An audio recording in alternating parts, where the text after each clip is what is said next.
Hello friends, नीलूज instant delight चॅनलवर तुमचं सगळ्यांचं स्वागत आहे।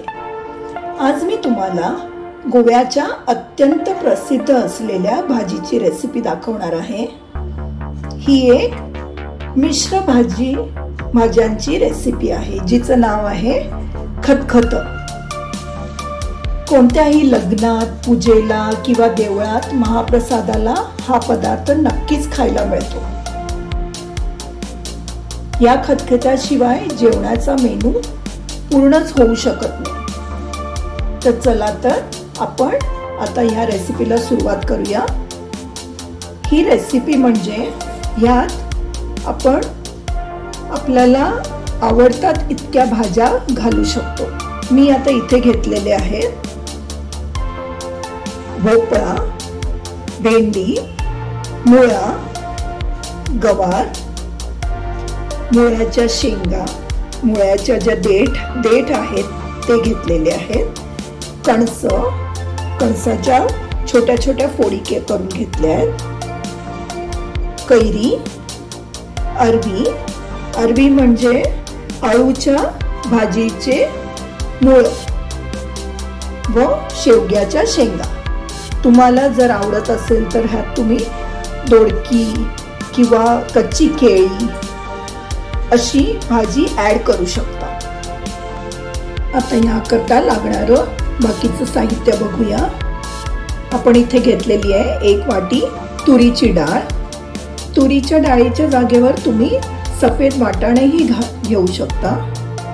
1 वाटी खवणलेलं खोबरं, गूळ, मिरची पावडर, हळद, चिंच जी मी इथे भिजवून ठेवलेली आहे, त्रिफळ व मीठ। आता आपण खतखत बनवायला सुरुवात करूया।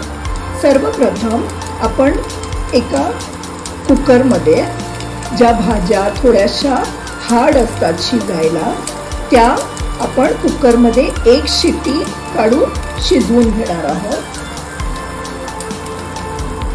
आपण आधी कणस घालूया,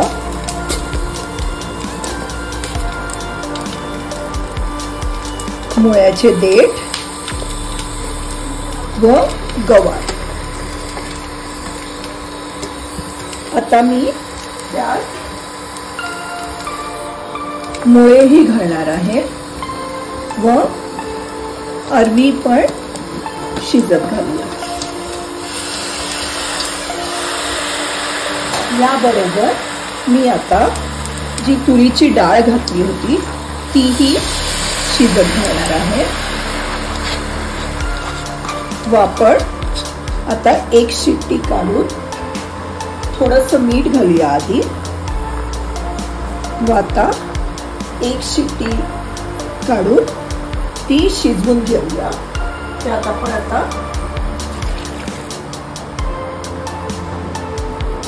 2 कप पाणी घालून घेऊया।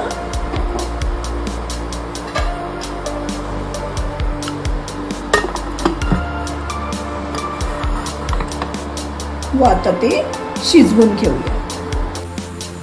एकीकडे आपण कुकरमध्ये भाज्या शिजत ठेवलेल्या आहेत, दुसरीकडे आपण एका कढईत आता आपण इथे मोठी कढई घेतलेली आहे, त्यात आपण बाकीच्या भाज्या घालून त्याही शिजवून घेणार आहोत।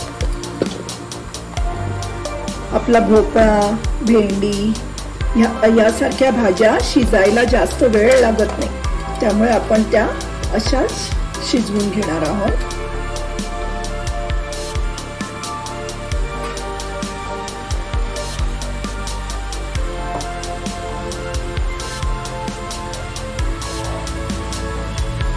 थोडंसं मीठ घालूया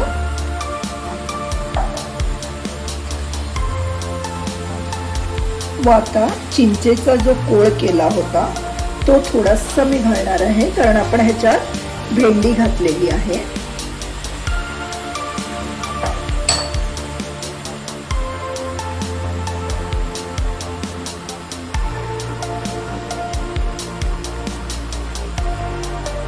थोडंसं पाणी घालूया व आता ह्या भाज्या छान शिजू देऊया.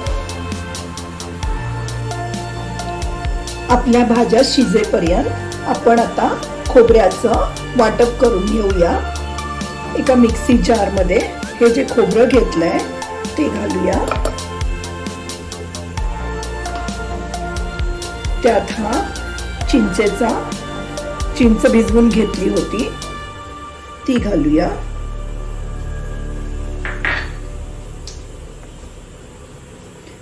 अर्धा चमचा हळद व 2 चमचे मिरची पावडर घालूया व त्यात थोडं पाणी घालून त्याचं छान फाईन पेस्ट तयार करूया. आपण बघू शकता आपल्या ज्या या भाज्या शिजत ठेवल्या होत्या त्या छान आता शिजलेल्या आहेत. ह्या भाज्यात आपण ज्या कुकरमध्ये भाज्या शिजवल्या होत्या त्याही घालणार आहोत.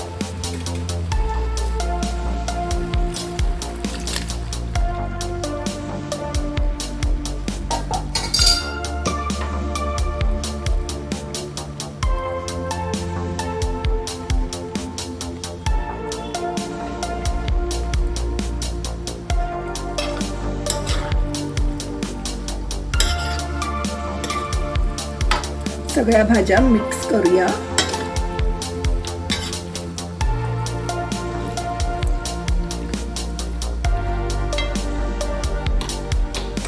आता आपण जो गूळ घेतला होता तो घालणार आहोत.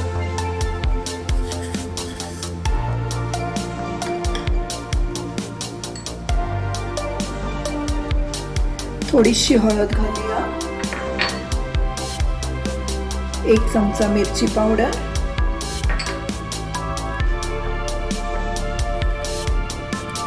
1 चमचा मीठ व आपण आता जे वाटप करून घेतलं होतं खोबऱ्याचं तेही घालणार आहोत.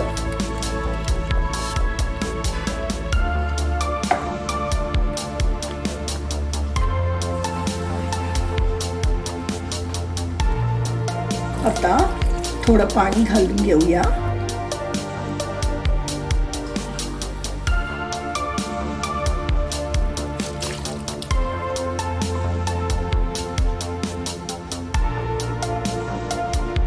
व सगळ्यात शेवटी जी आपण त्रिफळं घेतली होती ती आपण वरून घालणार आहोत.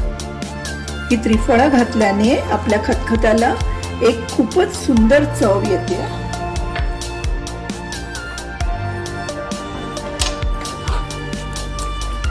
सगळं आता एकजीव करणार आहोत.